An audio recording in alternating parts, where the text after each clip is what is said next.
యేసు ప్రభు నికోదేముతో ఒక మాట అన్నాడు. గాలి తనకిష్టమైన చోటికి విసురుతుంది. నీవు దాని శబ్దం వింటావే కానీ అది ఎక్కడి నుంచి వస్తుందో తెలియదు, ఎటు వెళుతుందో నీకు తెలియదు. ఆత్మ వలన పుట్టిన ప్రతి వాడు అట్లాగే ఉంటాడు అని ఉంది. అంటే చాలామంది దైవ సేవకులు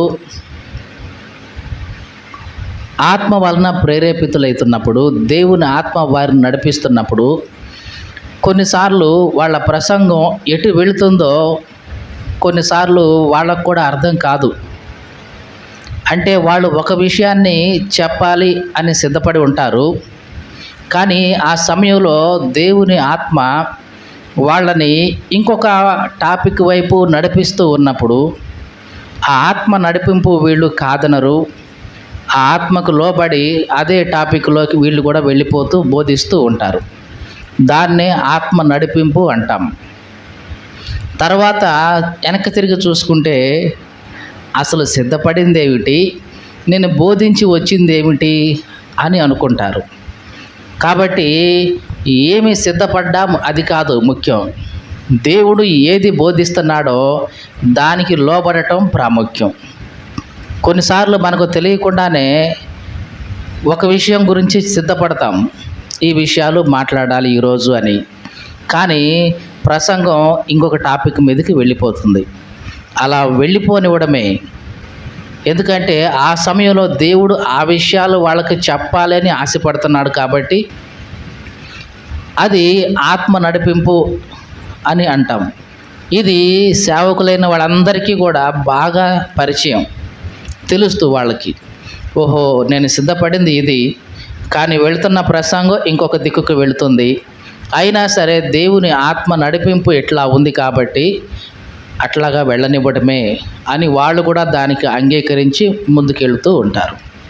అలాగే మానవ జీవితంలో మనం కూడా దేవుని ఆత్మకు లోబడాలి.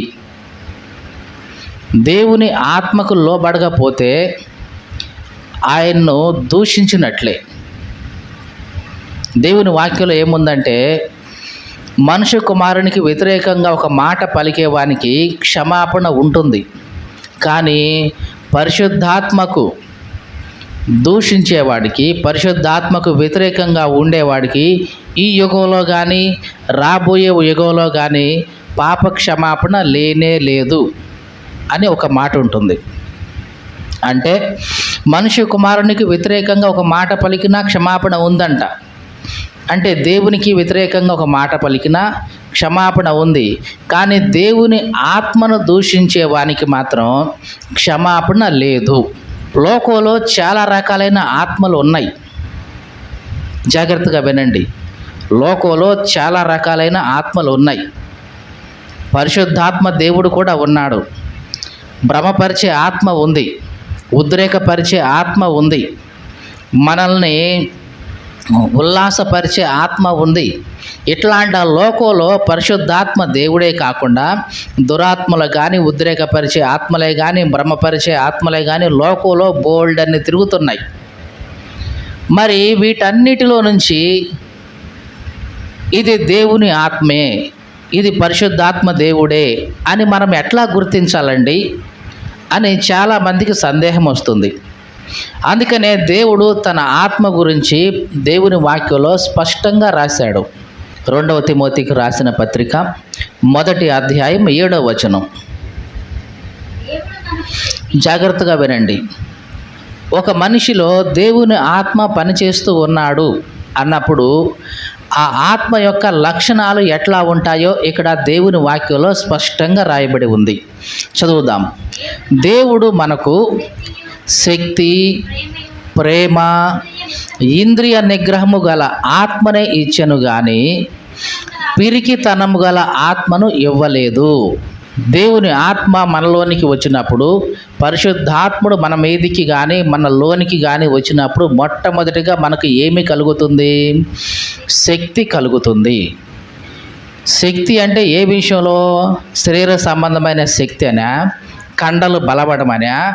ఇది కాదు, నీ ఆత్మ సంబంధమైన శక్తి కలుగుతుంది. దేవుని కొరకు నువ్వు జీవించడం కోసం శక్తి కలుగుతుంది. ప్రార్థన చేయడం కోసం కావలసిన శక్తి కలుగుతుంది. దేవుణ్ణి విశ్వసించడం కోసం కావలసిన శక్తి కలుగుతుంది. ఈ లోకంలో దేవుని కొరకు నువ్వు ఎట్లా బ్రతకాలో, నిందలు, అవమానాలు, కష్టాలు, నష్టాలు వీటన్నిటినీ తట్టుకొని నిలబడగలిగే శక్తి పరిశుద్ధాత్మ ద్వారా నీకు కలుగుతుంది. చాలామంది క్రైస్తవులు మాలో దేవుడు ఉన్నాడు, మాలో పరిశుద్ధాత్ముడు ఉన్నాడు అని చెప్పుకుంటున్న వాళ్ళు శక్తి కోల్పోతూ ఉంటారు. అంటే దేవుని కొరకు బ్రతకరు వీళ్ళు. లోకం కోసం బ్రతుకుతూ ఉంటారు, డబ్బు కోసం బ్రతుకుతూ ఉంటారు, పేరు ప్రఖ్యాతుల కోసం బ్రతుకుతూ ఉంటారు. ఇట్లాంటి వాళ్ళు దేవుని ఆత్మ మేము కలిగి ఉన్నాము అని చెప్పకూడదు. ఎందుకంటే దేవుని ఆత్మ మనలోనికి వస్తే మనకు మొట్టమొదటిగా ఏమి కలిగిస్తాడు? శక్తి కలిగిస్తాడు. ఇది ఎటువంటిది శక్తి అంటే లోకాన్ని జయించే శక్తి కలిగిస్తాడు. నీలో ఉన్న పాపాన్ని జయించే శక్తి కలిగిస్తాడు. నీలో ఉన్న శరీర సంబంధమైన దురాశలను జయించే శక్తి కలిగిస్తాడు. శరీరాశ, నేత్రాశ, జీవపు డంబం, ఈ లోకంలో ఉన్న పాపాలు ఏవైతే ఉన్నాయో వాటన్నిటిని జయించే శక్తి పరిశుద్ధాత్ముడు ద్వారా నీకు కలుగుతుంది. ఈ లోకంలో ఏ వ్యక్తి అయినా సరే పాపం నుంచి విడుదల పొందకుండా, తన శరీర సంబంధమైన వాటి యొక్క పాపాల నుంచి, ఉద్రేకం నుంచి విముక్తి పొందకుండా, విడుదల పొందకుండా, నేను పరిశుద్ధాత్మ చేత నడిపించబడుతున్నాను, నాలో పరిశుద్ధాత్మ దేవుడు ఉన్నాడు అని చెప్తే అది అబద్ధం. అది పరిశుద్ధాత్మను దూషించినట్లే లెక్క. పరిశుద్ధాత్మను దూషించడం అంటే ఆయన్ని తిట్టడం అని కాదు. చాలామంది ఇట్లాగా చెప్తున్నప్పుడు ఏంటండి అట్లా ఎగిరితే పరిశుద్ధాత్మను వచ్చినట్టు కాదా, మీరు అట్లా కాదు అంటున్నారంటే మీరు పరిశుద్ధాత్మను దూషిస్తున్నట్లే అండి అనేవాళ్ళు ఉన్నారు. ఇది పరిశుద్ధాత్మను దూషించడం కాదు. దేవుడు నిన్ను నడిపిస్తూ ఉన్నప్పుడు ఆయన యొక్క నడిపింపును ఎదిరిస్తున్నావే, అట్లా ఎదిరించేదే పరిశుద్ధాత్మను దూషించడం అంటే. మీకు అర్థమైందా? దేవుడు నిన్ను ఒకానొక సమయంలో ఒకానొక దిక్కుకు నడిపిస్తున్నాడు. అలా నడిపిస్తున్నప్పుడు దేవుని ఆత్మ యొక్క నడిపింపు కాకుండా నీవు లోబడకుండా ఎదురు తిరుగుతూ ఉంటావే, అలా ఎదురు తిరిగితే దేవుని ఆత్మను దూషించినట్లే. చాలామంది భక్తులు, పౌలు కూడా కొన్నిసార్లు ఈ ప్రాంతానికి వెళ్దామనుకున్నాడు, కానీ దేవుని ఆత్మ అతన్ని వెళ్ళనివ్వలేదు. కొన్నిసార్లు పౌలు తన ప్రయాణంలో ఈ దిక్కుకు పోదామనుకున్నాడు, కానీ దేవుని ఆత్మ అతన్ని వెళ్ళనివ్వలేదు, వేరొక దిక్కుకు అతన్ని పంపించేసింది. ఒకవేళ పౌలు గనక ఈ దిక్కుకి వెళ్ళాలనుకున్నాను నేను, కాబట్టి నేను ఇటే వెళ్ళాల్సిందే అని పట్టుబట్టి దేవుని ఆత్మ నడిపింపు కాకుండా తన సొంత ఆలోచన ప్రకారం వెళితే ఏమై ఉండేది? పరిశుద్ధాత్మను దూషించినట్లు అయి ఉండేది. ఇట్లాగా పరిశుద్ధాత్మను దూషించడం అంటే ఆ దేవుని యొక్క ఆత్మ నడిపింపుకు కాకుండా నీ సొంత ఆలోచన ప్రకారం నువ్వు నడుచుకుంటే దేవుని ఆత్మను దూషించినట్లే. ఇట్లాగా దేవుడు ఆత్మ మనలోనికి వస్తే మొట్టమొదటిగా మనకి ఏమి కలుగుతుంది చెప్పండి? శక్తి కలుగుతుంది. ఏమి కలుగుతుంది? శక్తి కలుగుతుంది. చాలామంది దేవుని ఆత్మ మనలోనికి రాగానే భాషలు వస్తాయంటారు. ఏమొస్తాయంట? భాషలు వస్తాయంట. మరి భాషలు వస్తాయి, దేవుడు ఇస్తాడు ఆ మాట్లాడే వరం. కానీ ఎప్పుడు, ఎక్కడ? ఒకప్పుడు అపోస్తుల కార్యాలు 2వ అధ్యాయంలో దేవుడు వాళ్ళకి భాషా వరాన్ని అనుగ్రహించాడు. ఎందుకంటే దేవుని కార్యాలు వివరించడానికి. ఎందుకు అక్కడ దేవుని కార్యాలు వివరించబడాలి అంటే అక్కడ లోకంలో ఉన్న అనేక రకాలైన భాషలు మాట్లాడే వాళ్ళు అక్కడికి చేరారు. అప్పుడు వాళ్ళందరికీ దేవుని గురించి వివరించడం కోసం అక్కడ భాషలు మాట్లాడే వరం వాళ్ళందరి మీదకి దేవుడు ఇచ్చాడు. అలా ఇచ్చినప్పుడు ప్రతి ఒక్కళ్ళు కూడా వాళ్ళ సొంత భాష కాకుండా అక్కడ ఉన్న వాళ్ళ భాషతో దేవుని యొక్క కార్యాలను వివరించారు. ఆ రకంగా ఇప్పటికీ కూడా దేవుడు కొన్నిసార్లు ఎక్కడైతే ట్రాన్స్లేటర్స్ లేరో, అంటే తర్జుమా చేసేవాళ్ళు లేరో, ఆ సమయంలో తప్పనిసరిగా దేవుడు ఆ వరాన్ని అక్కడ ఉపయోగిస్తాడు. కానీ నీ ముందున్న వాళ్ళు తెలుగు, నీవు మాట్లాడేది తెలుగు అయినప్పుడు నువ్వు వేరొక భాష మాట్లాడాల్సినంత అవసరం ఏముంది? అట్లాంటి అవసరత దేవుడు ఇస్తాడా? ఇవ్వడండి. మీకు అర్థమైందండి? మీకు తెలుగు భాష అర్థమవుతుందా లేదా? వచ్చు. నేను తెలుగు మాట్లాడతాను కాబట్టి తెలుగులో నేను బోధిస్తున్నాను, మీరు తెలుగులో వింటున్నారు, అర్థం చేసుకుంటున్నారు, సరిపోతుంది. ఇప్పుడు నేను ఇంగ్లీష్లో మాట్లాడిన అవసరం ఉందా? పోనీ హెబ్రీలో మాట్లాడాల్సినంత అవసరం ఉందా? హిందీ కానీ మలయాళం కానీ ఏదైనా మాట్లాడాలా? మరి మాట్లాడుతున్నా అంటే దాని అర్థం ఏంటి? టైం వేస్టే కదా. ఇట్లాంటి టైం వేస్ట్ పనులు దేవుడు చేస్తాడా? చేయడండి. సమయాన్ని దేవుడు చాలా విలువగా ఎంచుతున్నప్పుడు అనవసరమైన భాష మాట్లాడేసి ఎదుటి వాళ్ళ సమయాన్ని, నీ సమయాన్ని పాడు చేసే విధంగా దేవుడు చేయడు. అట్లా చేసేవాడు దేవుని ఆత్మ కానే కాడు. మరి చాలామంది సంఘాల్లో ఏదోదో మాట్లాడుతూ ఉంటారు కండి, ఏదో రబ అని శబ అని ఊరికి ఏదోదో పలికేస్తారు కండి. దేవుని ఆత్మ అట్లాగా పలకనివ్వడు. అదేంటండి, వాళ్ళు మాట్లాడేది హెబ్రీ భాష కదండి. హెబ్రీ భాష అయితే నేను కూడా మాట్లాడతాను, ఎందుకంటే హెబ్రీ లెటర్స్, ఆ వాక్యాలు ఇవి నేను చదువుతూ ఉంటాను కాబట్టి నేను కూడా హెబ్రీ భాష మాట్లాడేస్తా. మాట్లాడితే మీకేమైనా అర్థమవుద్దా? ఆదికాండం మొట్టమొదటి అధ్యాయంలో హెబ్రీ భాషలో ఎట్లా ఉంటుంది? బెరాషెత్, బర్హా, అషయిం, హవెత్, ఎట్ అవన్నీ ఉంటాయి.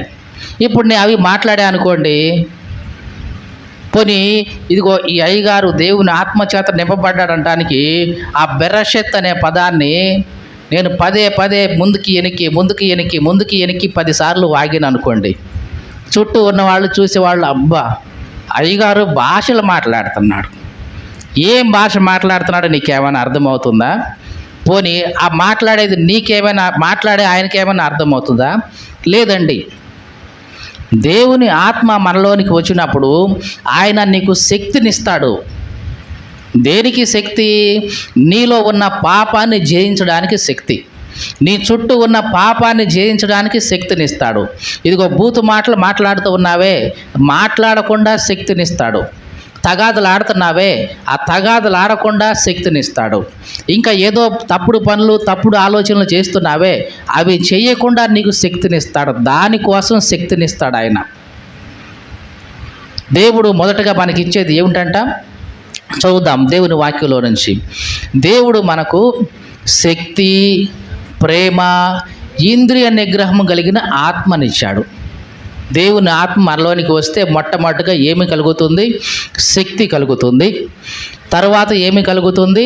ప్రేమ కలుగుతుంది. ఏమిటి ప్రేమ? దేవుణ్ణి ప్రేమించడం నీకు అలవాటు అవుతుంది. దేవుని పోలికలో ఉన్న మనుషుల్ని ప్రేమించడం నీకు అలవాటు అవుతుంది. భార్యని ప్రేమించడం, భర్తను ప్రేమించడం, పిల్లలను ప్రేమించడం, ఇరుగు పొరుగు వారిని ప్రేమించడం, సహోదరులను ప్రేమించడం, ఇది నీకు అలవాటు అవుతుంది. మరి దేవుని ఆత్మ కలిగి ఉన్నానని చెప్పుకుంటూ నీ భార్య మీద కేకలు వేస్తే, నీ భర్తను చులకనగా మాట్లాడితే, ఇరుగు పొరుగు వాళ్ళతో గొడవలు పడుకుంటూ ఉంటే దేవుని ఆత్మ ఉన్నట్లా నీలో? ఒక్కసారి ఆలోచించండి. పరిశుద్ధాత్మ దేవుడు నీలోనికి వస్తే నీ హృదయంలో ప్రేమ కలుగుతుంది. ప్రేమ ఆయన ఇస్తాడు. మరి తగాదులు ఆడుతున్నామంటే నీలో ప్రేమ ఉన్నట్లా? భర్తను దూషిస్తున్నావంటే నీలో ప్రేమ ఉన్నట్లా? భార్యని దూషిస్తున్నావంటే, పిల్లల్ని ఏ మాట పడితే ఆ మాట అంటున్నావంటే నీలో ప్రేమ ఉన్నట్లా? దేవుని ఆత్మ నీలో ఉన్నట్లా?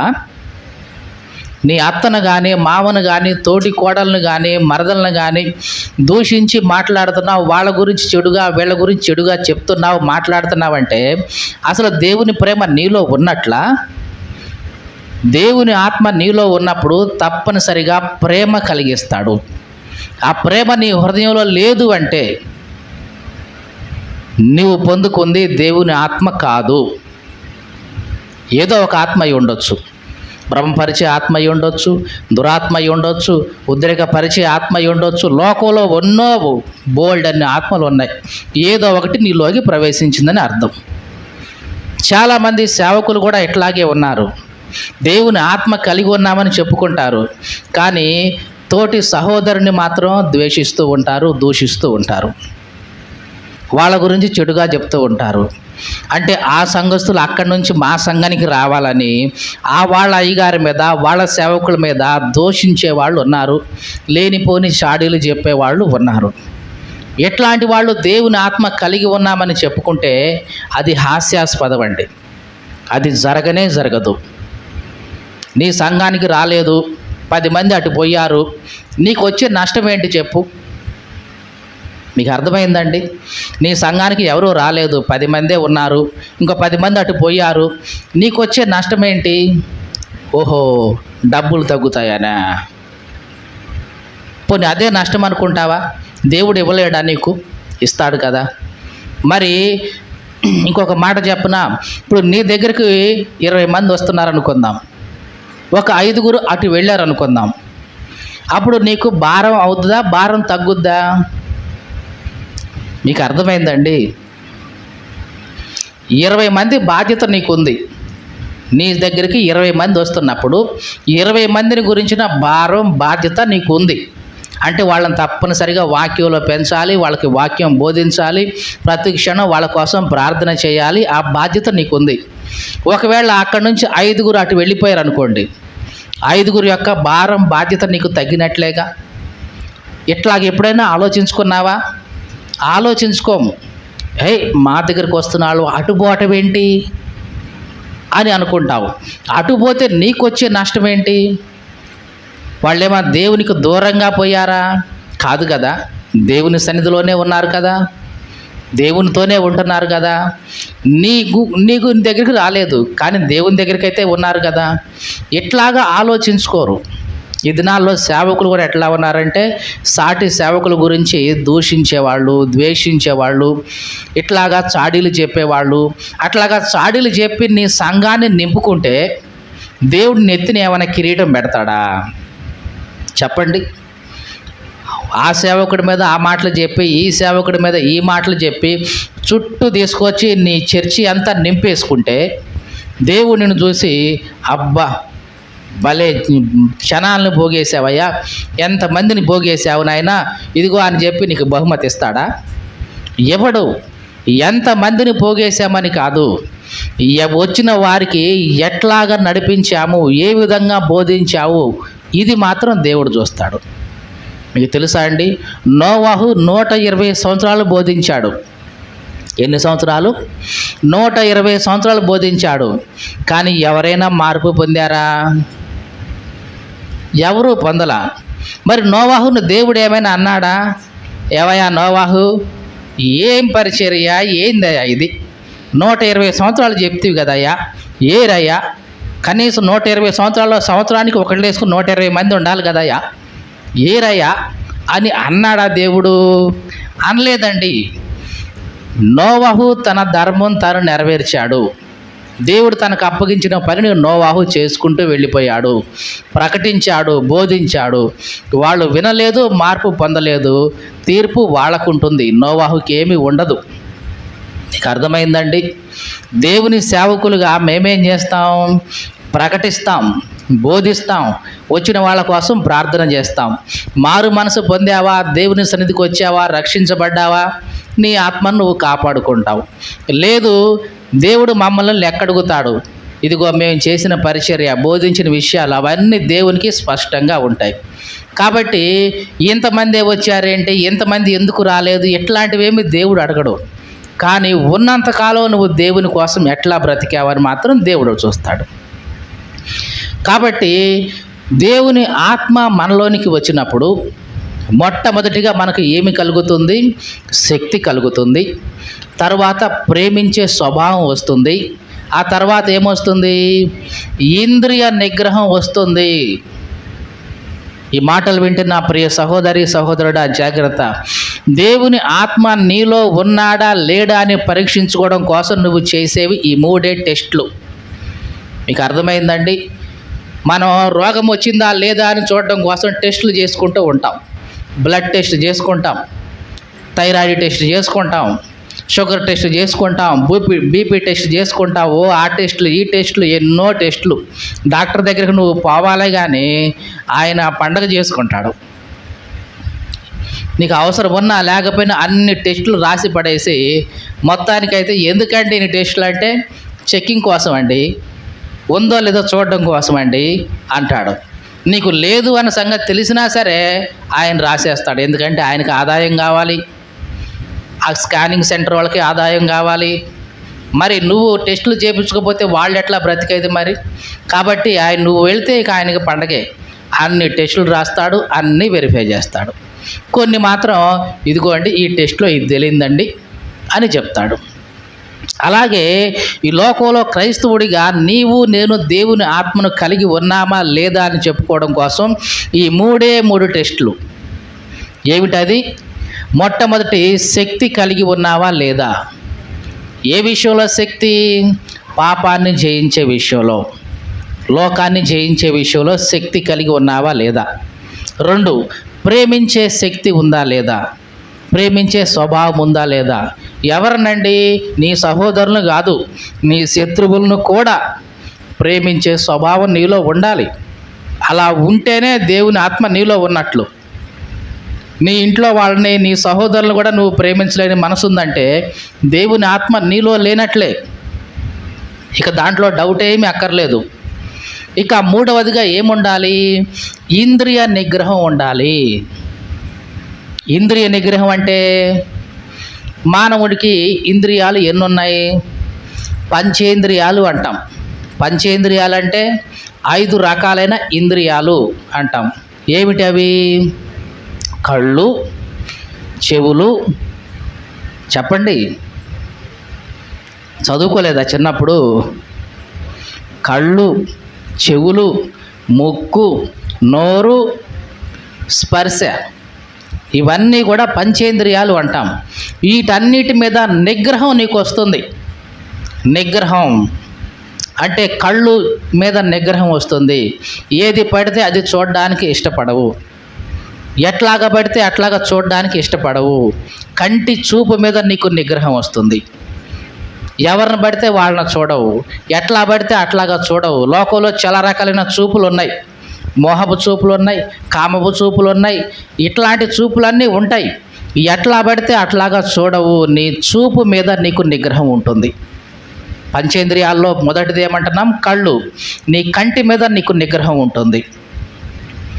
ఎట్లా పడితే అట్లాగా చూడవు, ఎట్లా పడితే అట్లాగా ఆలోచించవు. కాబట్టి నీ కంటి మీద నీకు నిగ్రహం ఉంటుంది. తర్వాత చెవులు. చెవుల మీద కూడా నిగ్రహం ఉండాలి. ఏది పడితే అది వినకూడదు. మన చెవులు ఎట్లుంటాయి అంటే, దేవుని వాక్యానికైతే చెవులు ఇవ్వము, కానీ పక్కంటోళ్ళ విషయాల గురించి వినటానికి మాత్రం చెవులు చేటలంత అయితే అన్నీ వింటాం, అన్నీ లోపలేసుకుంటాం. కాబట్టి నిగ్రహం ఉండాలి. ఇది నేను వినకూడదు కదా, వాళ్ళ గురించి చెడు నేను వినటం ఏంటి, వాళ్ళ గురించి చెడ్డ విషయాలు నేను చెవినేసుకొని నేను ఆనందపడటం ఏంటి, ఇది తప్పు కదా అని నీ మనస్సాక్షిని గద్దిస్తుంది. గద్దించాలి. దేవుని ఆత్మ నీలో ఉంటే అట్లా గద్దిస్తాడు. అంటే నీ చెవుల మీద నీకు నిగ్రహం ఉంటుంది. అలాగే నీ ముక్కు మీద కూడా నీకు నిగ్రహం ఉండాలి. ఇదేంటండి, కళ్ళంటే ఓకే బాగానే ఉంది, చెడు వాటి వైపు చూడకూడదు. చెవులంటే చెడ్డ వాటిని వినకూడదు, బాగానే ఉంది. ముక్కు కూడా ఏందంటే వాసన చూస్తాం. ఎక్కడైనా చికెన్ బిర్యానీ వాసన వస్తుంటే ఇక మన మనసంతా అటే పోతూ ఉంటుంది. ఇంకా ఏదో తిండి మీదకి ధ్యాస మళ్ళించేది ఏదంటే ఈ ముక్కే. అంటే ఒక రకంగా తిండి మీదకి నీకు ఆశ కలగటం కోసం ఆ వాసనే నిన్ను చిన్నగా ఆశ పుట్టిస్తూ ఉంటుంది. దీని మీద కూడా నీకు నిగ్రహం రావాలి, వస్తుంది దేవుని ఆత్మ నీలో ఉంటే. ఇంకా దేని మీద? నాలుక మీద. నాలుక మీద అంటే ఇక చెప్పనక్కర్లేదు. నీ నాలుక నీ అధీనంలో ఉంటుంది, నిగ్రహంగా ఉంటుంది. ఎవరిని పడితే వాళ్ళనేది ఆ మాట అనదు. ఎట్లాగ పడితే అట్లాగ నాలుక తిరగదు. నరవలేని నాలుకలేండి, ఏదో మాట్లాడింది లేండి అని సర్ది చెప్పుకో మాకు. వాగినంతసేపు వాగి, తిట్టినంతసేపు తిట్టి, తగాదులాడినంతసేపు ఆడి, ఏదో నరవలేని నాలుకలేండి అని ఒక మాట వదిలేస్తే సరిపోదండి. నిజంగా దేవుని ఆత్మ నీలో ఉంటే నీ నాలుక మీద నీకు నిగ్రహం ఉంటుంది. భార్యని ఏ మాట అంటున్నావు, భర్తను ఏ మాట అంటున్నావు, పిల్లల్ని ఏ మాట అంటున్నావు, వీటన్నిటి మీద నీకు నిగ్రహం ఉంటుంది. టోటల్గా చెప్పాలంటే నీ శరీరం మీద నీకు నిగ్రహం ఉంటుంది. ఇక చివరిగా ఏమంటున్నాం, స్పర్శ మీద కూడా నీకు నిగ్రహం ఉండాలి. చాలామంది కంటి చూపు నిగ్రహం ఉన్నా మిగతా అవన్నిటి ఉన్న ఆ స్పర్శ విషయంలో మాత్రం నిగ్రహం కోల్పోతూ ఉంటారు. అంటే కావాలని ఒక వ్యక్తిని తాకడానికి ముందుకెళ్తూ ఉంటారు, కావాలని ఒక వ్యక్తిని ముట్టుకోవడం కోసం ముందుకెళ్తూ ఉంటారు. జాగ్రత్త, నీ స్పర్శ విషయంలో కూడా నీకు నిగ్రహం ఉండాలి. నీ తిండి విషయంలో నిగ్రహం ఉంటుంది, నీవు ఆలోచించే ఆలోచనలో నిగ్రహంగా ఉంటావు, కోపంలో కూడా నిగ్రహంగా ఉంటావు. కాబట్టి వీటన్నిటి విషయంలో నీకు నిగ్రహం ఇస్తాడు దేవుని ఆత్మ నీలో ఉంటే. మీకు అర్థమవుతుందండి? నిజంగా దేవుని ఆత్మలో నువ్వు ఉన్నావో లేదో, లేదా దేవుని నీలో ఉన్నాడో లేడో, దేవుని ఆత్మ చేత నువ్వు నింపబడ్డావా లేదా అని పరీక్షించుకోవడం కోసం ఈ మూడు పరీక్షలు. దేవుని ఆత్మ మనల్ని నడిపిస్తూ ఉన్నప్పుడు ఇవన్నీ మనలో జరుగుతాయండి. ఏమి జరుగుతాయి? నీలో శక్తి కలుగుతుంది, ప్రేమ కలుగుతుంది, ఇంద్రియ నిగ్రహం నీకు ఉంటుంది. ఇవన్నీ ఉన్నప్పుడు నిజంగా నీవు నడిపించబడుతుంది. నీలో ఉన్నది పరిశుద్ధాత్మ దేవుడే అని గుర్తించు. ఈ మూడిట్లో ఏది లేకపోయినా సరే అది పరిశుద్ధాత్మని యొక్క గుర్తులు కావు అని నువ్వు తెలుసుకో. చాలామంది దేవుని సేవకులమని లేదా విశ్వాసులమని ఇంకేదని చెప్పుకుంటారు, కానీ వాళ్లకు నిగ్రహం ఉండదు. కొంచెం విషయానికే తగాదులు ఆడేస్తూ ఉంటారు, నిగ్రహాన్ని కోల్పోతూ ఉంటారు. ఎదుటి మాట్లాడుతూ ఉంది తల్లి తండ్రి అనే విచక్షణ కూడా ఉండదు, భార్య పిల్లలు అనే విచక్షణ కూడా ఉండదు. ఏ మాట పడితే ఆ మాట వదిలేస్తారు, ఎంత మాట పడితే అంత మాట వాడేస్తుంటారు. కానీ ఏమంటామంటే మేము దేవుని సేవకులమండి, దేవుని సేవ చేస్తున్నామండి, మా గురించి మీరు ఒక్క మాట కూడా మాట్లాడకూడదండి, మాట్లాడితే మీకు శాపం వచ్చిద్దండి అని ఇట్లాంటివన్నీ మళ్ళీ చెప్తూ ఉంటారు. కాదే కాదు, దేవుని ఆత్మ నీలో ఉంటే ఇవేమీ రావు. నీలో నుంచి శక్తి కలిగి ఉంటున్నావు, ప్రేమ కలిగి ఉంటావు, ఇంద్రియ నిగ్రహాన్ని కలిగి ఉంటావు. కాబట్టి దేవుని ఆత్మ మనలో ఉన్నాడా లేడా, మనము దేవుని ఆత్మ చేత నడిపించబడుతున్నామా లేదా అనేది మనలను మనం పరీక్షించుకోవాలి. క్రైస్తవులుగా మనం ఈ లోకంలో దేవుని ఆత్మ చేత నడిపించబడుతూ ఉండాలండి. క్షణం ప్రతి క్షణం దేవుని ఆత్మకు మనం లోబడుతూ ఉండాలి. అలా లోబడుతూ ఉండాలంటే ఏమి చేయాలండి? నువ్వు ఎల్లప్పుడూ ప్రార్థన చేస్తూనే ఉండాలి. ఏం చేస్తుండాలండి? ప్రతి క్షణం నువ్వు ప్రార్థన చేస్తూనే, నువ్వు ప్రార్థిస్తూ ఉన్నప్పుడు దేవుడు నిన్ను తన ఆత్మ చేత నడిపిస్తూ ఉంటాడు.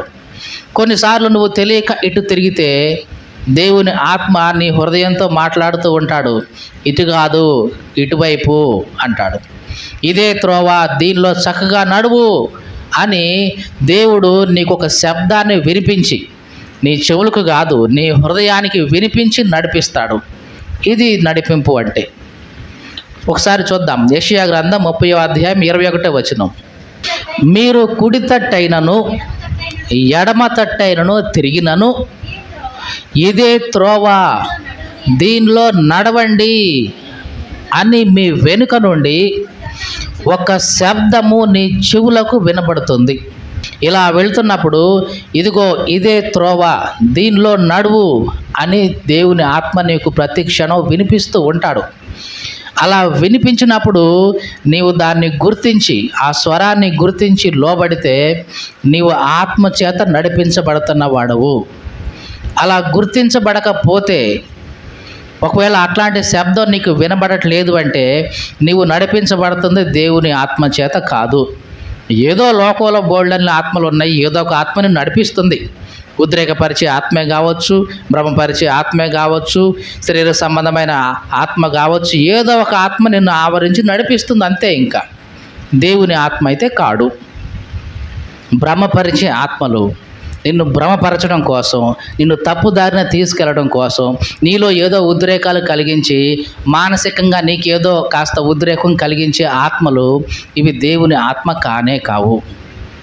దేవుని ఆత్మ నీలో ఉంటే మొట్టమొదటిగా నీకు శక్తి కలుగుతుంది. పాపాన్ని జయిస్తావు, లోకాన్ని జయిస్తావు, అబద్ధాన్ని జయిస్తావు, అసత్యాన్ని జయిస్తావు, చెడుగుని జయిస్తావు. ఈ శక్తి నీకు ఉండాలి. తర్వాత ప్రేమ నీ హృదయంలో ఉంటుంది. అందరినీ ప్రేమించే మనసు. హిందువులని చెప్పి వాళ్ళని ద్వేషించవు, ముస్లింలని చెప్పి వాళ్ళని ద్వేషించవు, ఇంకేదో మతం ఏది ఇంకేదో కులం అని చెప్పి ద్వేషించవు. ఏ రకంగానూ ఏ మనిషిని కూడా నువ్వు ద్వేషించవు. అందరినీ ప్రేమించే మనసు నీకుంటుంది. అలా ఉంటే నీలో దేవుని ఆత్మ పనిచేస్తున్నట్లు. తరువాత ఇంద్రియ నిగ్రహం నీకుంటుంది. నోటి మీద, చేతుల మీద, కంటి చూపు మీద, నోటి మాట మీద, అన్నిటి మీద నిగ్రహం ఉంటుంది. తిండి విషయంలో కూడా నిగ్రహం ఉంటుంది. నీకు అర్థమైందండి? నువ్వు తినే తిండి విషయం కూడా నిగ్రహంగా ఉంటావు. చాలామంది సేవకులు నేను చూస్తే, ఒకనొక సేవకుడు వచ్చాడు, మంచిగా చెప్పాడు. చెప్పిన తర్వాత ఇంత మంచిగా చెప్పాడని చెప్పి అందరితో పాటే ఆయన్ని కూడా భోజనానికి ఆహ్వానిస్తే ఆయన అన్నాడు, ఏంటండి అందరితో పాటు మాకు కూడా భోజనాలు, ఏం సేవకులకు ఆ మాత్రం చికెన్ బిర్యానీ చేసి పెట్టలేరా అని అన్నాడు. ఓహో, ఈయనకి ఆశ ఉంది కావాలని తర్వాత అనుకున్నాం. అంటే ఆయనకి ఏమీ లేదు, నిగ్రహం లేదు తన తిండి మీద తనకు. జాగ్రత్త. ఒక సేవకుడిగా, క్రైస్తవుడిగా నీవు తిండి కోసం ఆత్రపడుతున్నావంటే నిగ్రహం లేనివాడివి నువ్వని అర్థం. నీకు అర్థమైందండి? తిండి బోతులుగా ఉంటున్నావంటే నీలో నిగ్రహం లేదు. చాలామంది దేవుని సంఘానికి లేదా ప్రార్థనా కూడికలకు కూడా ఎందుకు వస్తారంటే, భోజనం ఉంటుందా, బిర్యానీ ఉంటుందా, చికెన్ భోజనం ఉంటుందా అంటే భోజనాలు ఉంటాయి అని అంటే ప్రార్థనకు వచ్చేవాళ్ళు ఉంటారు. భోజనాలు ఏమీ లేవండి, మామూలుగా ప్రేయర్ పెట్టుకుంటున్నాం అంతే అండి, అంతేనా, అటైతే రాములే అని ఎట్లా అంటున్నామంటే నీ ఆశ, నీ ధ్యాస దేని మీద ఉంది? తిండి మీద ఉంది. తిండి మీద ధ్యాస ఉండదానివి దేవుని ఆత్మ నీలో నడిపిస్తున్నట్లను. క్రైస్తవుడువా నువ్వు? కాదు కాదు, తిండి కోసం బ్రతుకుతున్నావు, దేవుని కోసం అయితే కాదు. కాబట్టి మనము ఏ ఆత్మ చేత నడిపించబడుతున్నామో ఈ లోకంలో జాగ్రత్తగా చూసుకోవాలి.